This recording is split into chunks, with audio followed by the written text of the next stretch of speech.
Hi! In front of me is Nokia T10 and today I would like to show you how you can add emergency contacts on this device.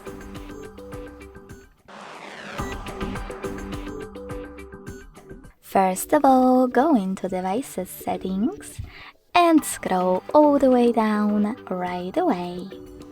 Then select Safety and Emergency. Following that, tap on Emergency Contacts and then tap on Add Contact located under Emergency Contacts. Now just tap on the one that you wish to set up and do exactly the same to all the other ones you need.